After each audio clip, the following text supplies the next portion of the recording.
Hello everyone, welcome to my YouTube channel. आज हम SSC CGL में आए हुए एक मैथ के पेपर को हल करते हैं, जिसमें टोटल मैथ के 25 क्वेश्चन हैं। तो चलिए देखते हैं। तो सबसे पहले क्वेश्चन नंबर 1 देखते हैं। ये डीआई का क्वेश्चन है, डाटा इंटरप्रिटेशन का। तो चलिए देखते हैं। तो दी गई तालिका का अध्ययन करें और प्रश्न का उत्तर दें। 2018 के पहले 6 महीनों के दौरान ए, बी, सी, डी और ई डीलरों द्वारा बेची गई कारों की संख्या। तो 2018 में डीलर जो है ए, बी, सी, डी, ई 5 प्रकार के डीलर हैं, जिनकी जो है जनवरी, फरवरी, मार्च, अप्रैल, मई, जून में बेची गई कारों की संख्या दी गई है। तो दिया है, यदि जुलाई 2018 में डीलर डी द्वारा कारों की बिक्री उतने परसेंटेज ही बढ़ी हो जितनी जून 2018 में पिछले महीने की तुलना में बढ़ी थी, तो जुलाई 2018 में डीलर डी द्वारा बेची गई कारों की संख्या कितनी है। तो चलिए देखते हैं। तो कह रहा है कि डी द्वारा, तो डी का जो है जून 2018 में 780 है,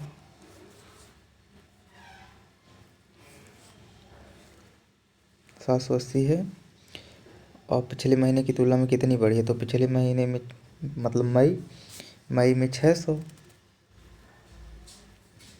और जो 680 780 हो रहा है, यानी जो इंक्रीजमेंट हो रहा है 180 का 600 पे। तो 180 अपॉन 600 इंटू 100, यानी 30% का इंक्रीजमेंट हो रहा है। तो 30% हम निकाल लेते हैं 780 का। 780 इंटू 30 बटे 100, 0। तो ये हो गया 3 8 24, 3 7 21, तो 23। तो 780 इसी में ऐड कर देते हैं, तो ये टोटल हो जाएगा 4 8 3 11 7 2 9 1 10। तो टोटल जो है 30% 780 का इंक्रीजमेंट होगा, 234 30% होगा 780 का। तो टोटल हो जाएगा पिछले महीने की तुलना में, मतलब मई जून में जो बढ़ा है वही जून जुलाई में भी उसी की रेशियो में बढ़ेगा। तो इसका आंसर नंबर 1 हो जाएगा। चलिए नेक्स्ट देखते हैं। क्वेश्चन नंबर 2 है, त्रिभुज ए बी सी समरूप त्रिभुज पी क्यू आर। त्रिभुज ए बी सी का क्षेत्रफल और त्रिभुज पी क्यू आर का क्षेत्रफल क्रमशः 64 सेंटीमीटर स्क्वायर और 81 सेंटीमीटर स्क्वायर है, और ए डी और पी टी क्रमशः त्रिभुज ए बी सी और पी क्यू आर की मीडियन है। तो यदि पी टी बराबर इतना, तो चलिए देखते हैं इसको। एक त्रिभुज है ए बी सी, और एक त्रिभुज और दिया गया है पी क्यू आर। त्रिभुज ए बी सी में मीडियन जो है ए डी है। अगर मीडियन है तो इसको बराबर भागों में बांटेंगे, और इसमें एक मीडियन पी टी है, ये भी इसको बराबर भागों में बांटेगी। और जो है त्रिभुज ए बी सी का क्षेत्रफल दिया है 64 सेंटीमीटर स्क्वायर, इसका क्षेत्रफल दिया गया है 81। तो पूछा क्या है, ए डी कितना होगा, यानी त्रिभुज ए बी सी की मीडियन को पूछा है। तो चलिए देखते हैं। तो हमें पता है कि त्रिभुज का जो क्षेत्रफल होता है उसकी मीडियन और उसके साइड के अंडर रूट के बराबर होता है। तो जैसे त्रिभुज एरिया ऑफ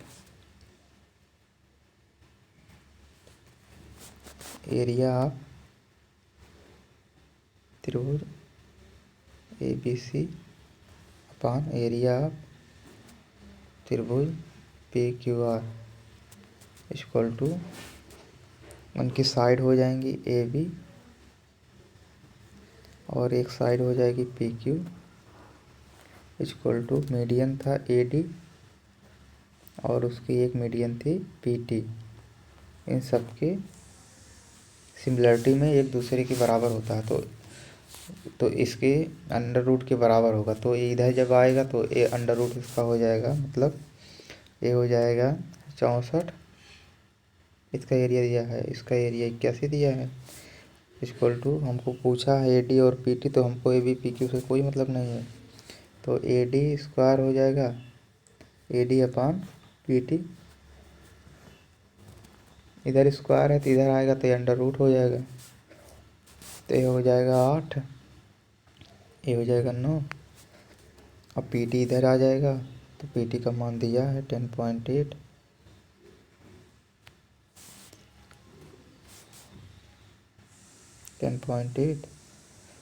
तो ये हो जाएगा 9 का 9, 9 दूनी 18, 1.2 इंटू 8 इक्वल टू AD, तो ये हो जाएगा 9.6। एक अंक पे दशमलव हो जाएगा 1298। चलिए नेक्स्ट देखते हैं। क्वेश्चन नंबर 3 है, दी गई तालिका का अध्ययन करें, और AVDI का क्वेश्चन है। क्या पूछ रहा है इसमें? 2018 के पहले 6 महीनों के दौरान ABCD और E डीलरों द्वारा बेची गई कारों की संख्या।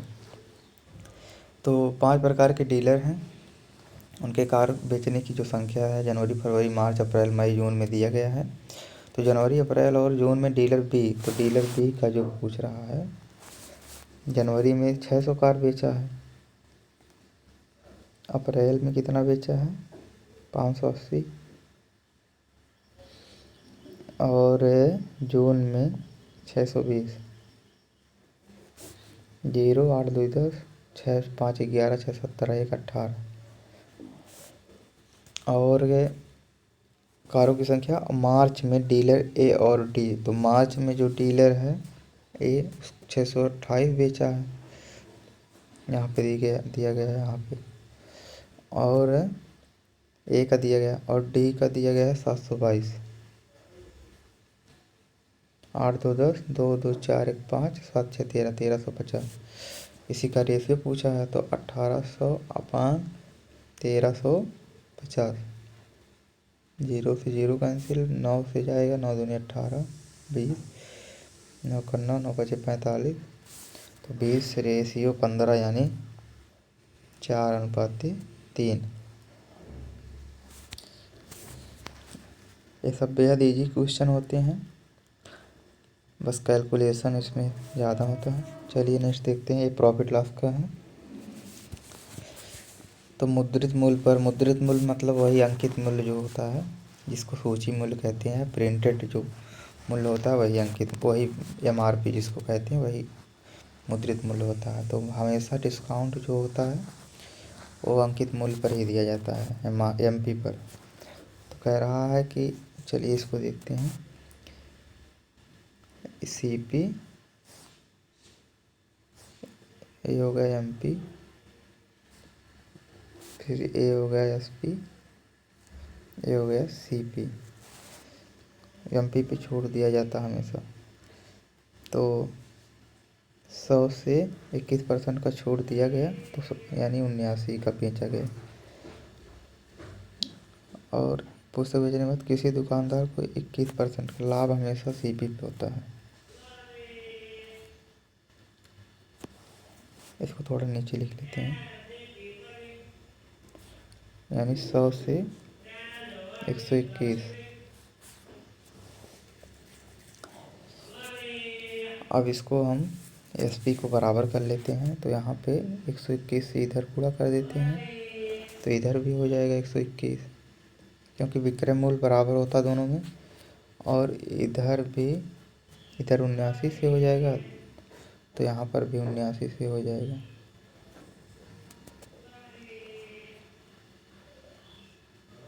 इंटू 79। और रेशियो पूछा है क्रय मूल्य और विक्रय मूल्य का। तो क्रय मूल्य हमारा आ गया, क्रय मूल्य है 100 इंटू 79, 79 इंटू 121, 79 121, ठीक है।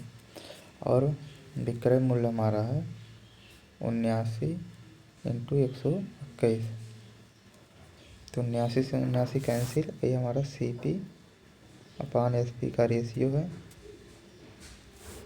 तो 100:21। चलिए नेक्स्ट देखते हैं।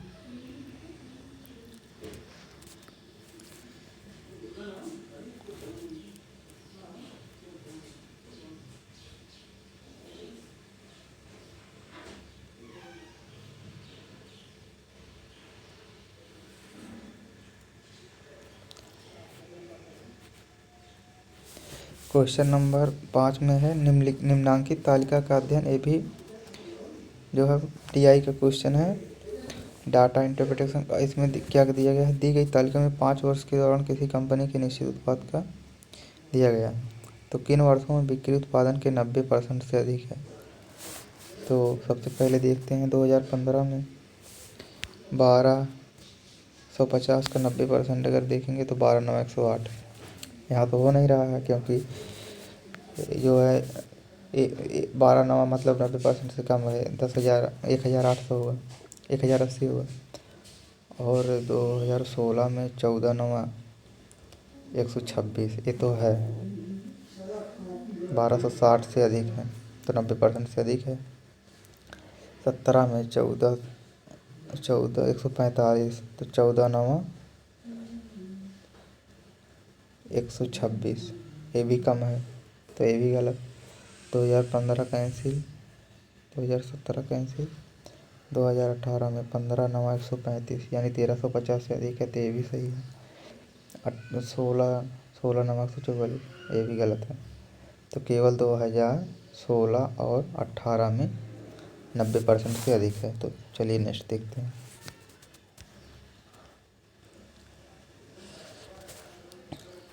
x+1/x बराबर 4, तो x⁴5+1/x⁴5 का मान। तो x⁴5+1/x⁴5 का एक फार्मूला होता है, एक क्यूब में स्क्वायर में होता है। ये सब एलजेब्रा का ये सब फार्मूला होते हैं, इनको याद करना बहुत ज़रूरी है, जो कि प्रैक्टिस से ही आती हैं। तो चलिए देखते हैं। तो x⁴5 को लिख सकते हैं x³ + 1/x⁴, एक ब्रैकेट में, और x² + 1/x², एक ब्रैकेट में। जब इसको सॉल्व करेंगे तो प्लस का 1 प्लस x ब्रैकेट में x + 1/x का एक्स्ट्रा आता है, जिसको ख़त्म करने के लिए माइनस x + 1/x से घटा देते हैं, तो ये x⁴ + 1/x⁴ बन जाता है। तो x³ + 1/x⁴ का फार्मूला होता है, इसका होता है x + 1/x का होल क्यूब -3,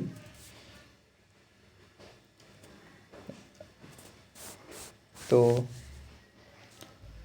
4 का क्यूब हो जाएगा 64, और -3 x + 1/x, यानी 3 × 4 = 12। एक ब्रैकेट में ये हो गया, और माइनस का 4, 64 में से 12 के 52, 4 में से 2 के 2, 52 में से 4 के,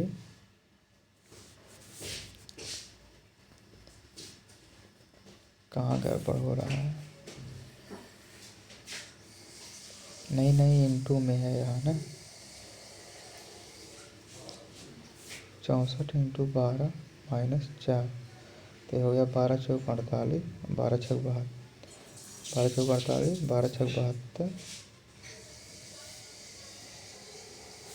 12 24 12 × 4 = 48 के 8, और 12 × 6 = 72, 72 4, फिर गलत हो रहा है, ये तो 52 आया था ना,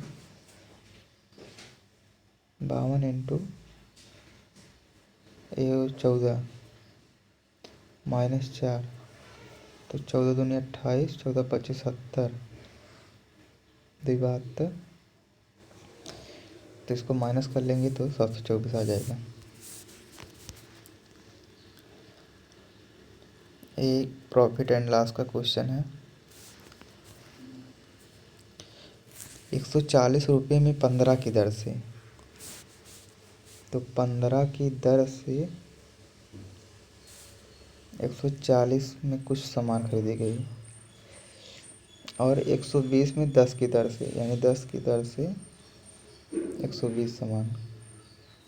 तो जब तक हम सामान को बराबर नहीं करेंगे तब तक हम पता लगा नहीं सकते हैं कि हमको लाभ और हानि हो रहा। तो यहाँ पे 2 से मल्टीप्लाई कर देते हैं, यहाँ पे 3 से, तो यहाँ पे हो जाएगा 2 × 3।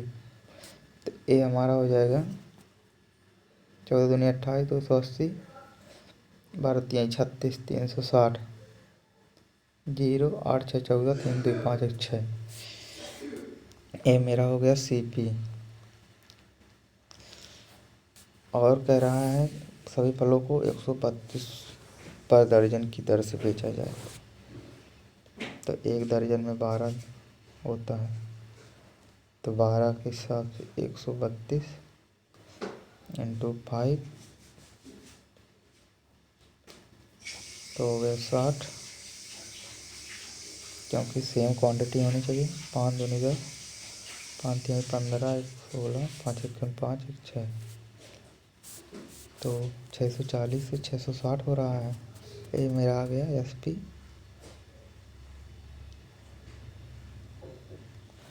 640 की सामान अगर 660 में बिकेगी तो सीधा सा मतलब लाभ हो रहा है कितने का? 20 का। 20 का लाभ हो रहा है 660 पे, नहीं 640 पे। 640 और 660 था ना, तो 0 से 0 कैंसिल, और ये हमारा हो जाएगा 4 से चला जाएगा, 4 5 20, और 4 दूनी 8, 4 1 4, 2 4 6 24। तो ये इसको काट देते हैं, 4 4 16,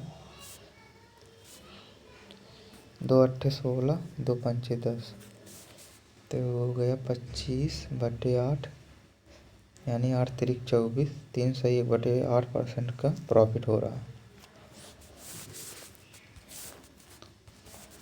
चलिए नेक्स्ट देखते हैं। cos स्क्वायर थीटा अपन cot square plus sin square theta -1 बराबर 3 है। तो 0 मतलब थीटा का जो वैरी कर रहा है 0 अंश से 90, मतलब इसी के बीच में होना चाहिए। तो इसको हम वैल्यू पुट से भी हल कर सकते हैं। तो इसको लेकिन हम बेसिक से देख लेते हैं। वैल्यू पुट से भी हल हो जाएगा। एक बार 30 का मान, एक बार 45, 90, यही सब रख के चेक कर लेते हैं। तो चलिए हम बेसिक से देखते हैं। तो दिया है cos square theta upon cot square theta plus sin square theta -1 = 3। तो 1 को हमें ख़त्म करना है, तो 1 को कैसे ख़त्म कर सकते हैं?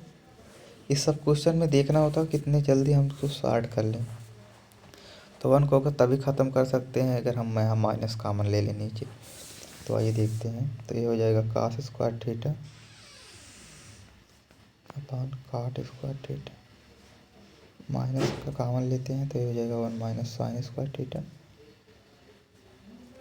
1 - sin स्क्वायर थीटा होता है cos स्क्वायर थीटा, तो एक cot स्क्वायर थीटा माइनस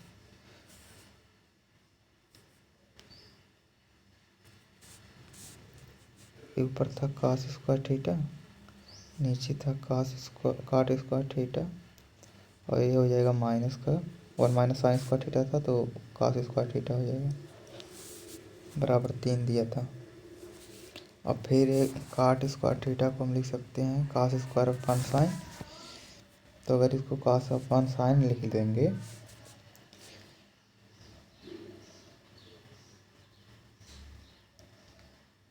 इसको cos square theta upon sign square theta, इधर cos का बचा था तो यहाँ से हम एलसीएम ले लेते हैं। तो cos स्क्वायर थीटा माइनस इधर चला आएगा तो ये हो जाएगा, इस तरह हो जाएगा। cos square theta minus cos square theta into sine square theta, और नीचे एलसीएम लेते तो यहाँ बचेगा यहाँ साइन स्क्वायर थीटा। अब cos कॉमन ले लेंगे तो cos कैंसिल हो जाएगा, cos स्क्वायर तो बचेगा a1 minus sign square theta हो जाएगा, तो एक cos स्क्वायर थीटा हो जाएगा, तो 1/1 साइन स्क्वायर थीटा हो जाएगा। तो a1 माइनस साइन स्क्वायर होता है cos स्क्वायर, तो cos square theta upon sine square theta cot square, तो ये इस तरह हो जाएगा 1/cos square theta upon sine square theta equal to 3 दिया था, तो ए काट होगा 1/cot tan, तो tan स्क्वायर थीटा बराबर हो जाएगा 3, तो tan थीटा बराबर हो जाएगा √3, तो थीटा इक्वल टू हो जाएगा √3, 60 के एंगल पे होता है। अब इसी को पुट कर देते हैं। यही चीज़ हम डायरेक्ट भी कर सकते थे, एक बार 30 रख सकते थे, एक बार 60 या 45 पे चेक कर सकते थे, तो इसको सेटिस्फाई करता बराबर 3 आ जाता है, left hand right equal to right hand side. लेकिन इसको हमने बेसिक से देख लिया, तो चलिए देखते हैं। तो tan 60 प्लस कोसेक 60, tan 60 का मान √3 अपान को साइन 60 का मान √3/2, तो ये हो जाएगा 2/√3। इसका एलसीएम लेंगे तो ये 3 हो जाएगा, 3 प्लस 2/√3, तो आएगा ये 5/√3, तो 5/√3 तो कोई आंसर है नहीं, तो परमीकरण किया है, तो √3 से परमीकरण करेंगे तो 5√3/√3 3 आ जाएगा, 5√3/3। चलिए नेक्स्ट देखते हैं। क्वेश्चन नंबर 9, एक्स और Y a boat and stream का क्वेश्चन है, तो चलिए देखते हैं। एक्स और वाई किसी नदी पर दो बिंदु हैं, बिंदु पी और क्यू सीधी रेखा एक्स वाई को 3 बराबर है, यानी इस तरह कह रहा है।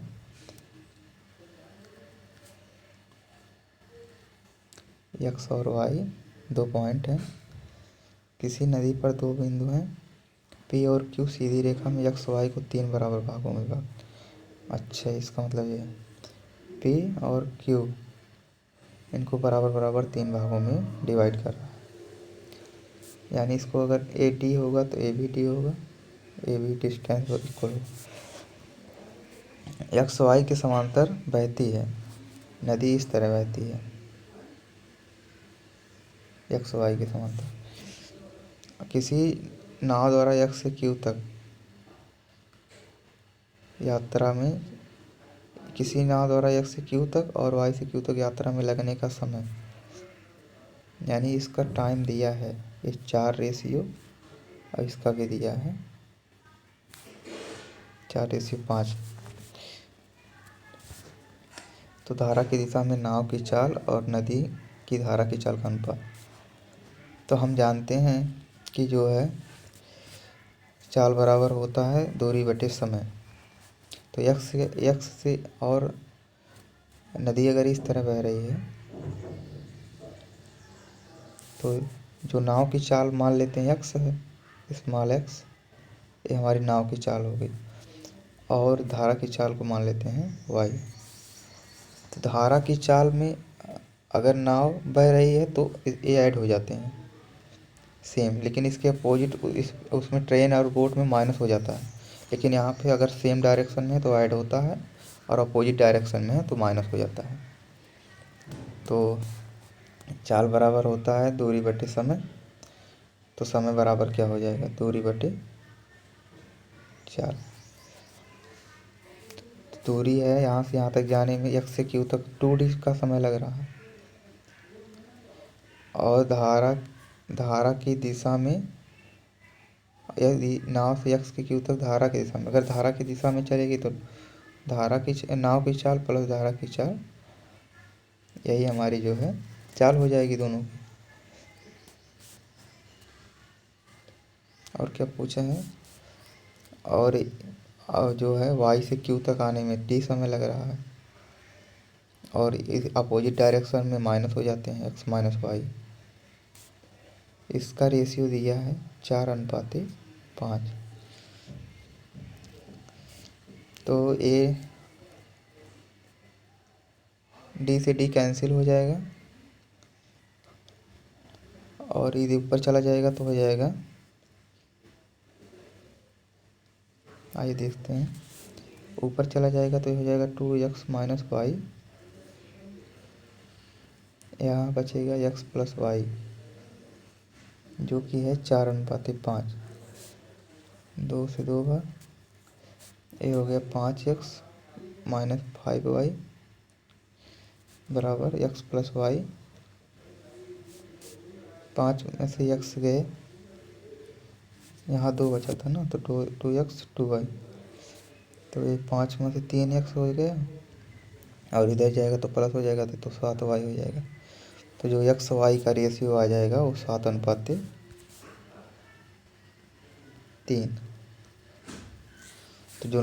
तो क्या पूछा है, धारा की दिशा में नाव की चाल। तो धारा की दिशा में नाव की चाल जो होती है, धारा की चाल प्लस नाव की चाल धारा की दिशा में ऐड हो जाती है, तो x प्लस वाई यानी 7 + 3 यानी 10।